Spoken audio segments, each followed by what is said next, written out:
Hey everybody, how you doing today?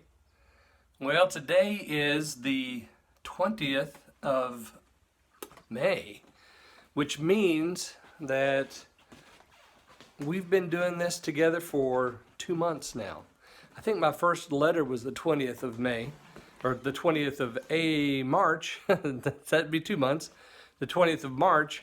So 2 months of pastor's letters, 2 months of shutdown, 2 months of all this goodness that we've had. But it looks like it's coming to an end. You can see I got a little trim yesterday, which it makes me feel like a human again. Let me get this thing set up here. 2 months, and it looks like we're about to come to a close. I hope so. There we are. So today we're in Ecclesiastes chapter 8. If you have the letter there in front of you, you'll see a link to this outline. So I hope you go out and get this outline.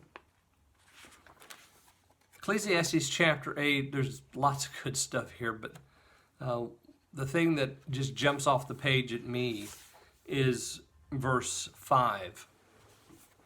Verse 5, he concludes his argument about the king's commandment. He begins by saying, you ought to keep it. You ought to keep the king's commandment. He says, I counsel thee to keep the king's commandment.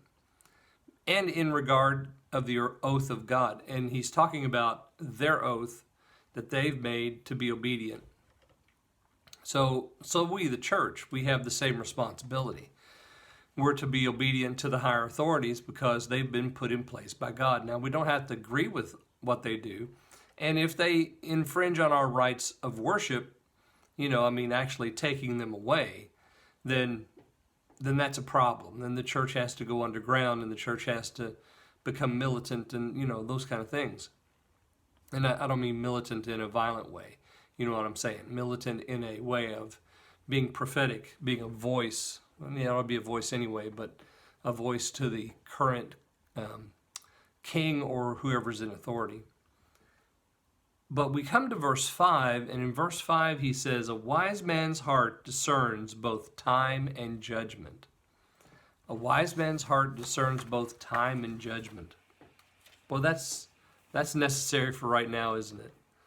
Because we have kings all around the world. I just heard about a country in the world where they decided, they actually made a decree. There's a king over this country, and they've actually made a decree that if you gather in large groups, you're going to be deported permanently from the country. That's crazy. So we have all kinds of kings making decrees and commands and things like that in a time when everything's just turned up on its head. So the wise man discerns. That's a very proverbish type of word, isn't it? But we find that's one of the 10 conditions in Proverbs, is that the wise man will be able to discern things. Well, here it's discerning time. And we know that this comes over into the New Testament. In the New Testament, Paul tells us that we should be redeeming the time because the days are evil. So we need to discern the days. We also need to be able to discern judgment. So what's God doing in this time? That's a matter for prayer, because we can't rightly say right now what's going on and what the end game is and why the Lord has put this in play. But we know that all things are in His control, and so discerning His judgment on the matter during a time like this is the job for wisdom. And wisdom can be found in one place, and that is in God's Word and in God's people. So I hope today that you'll consider discerning time and judgment.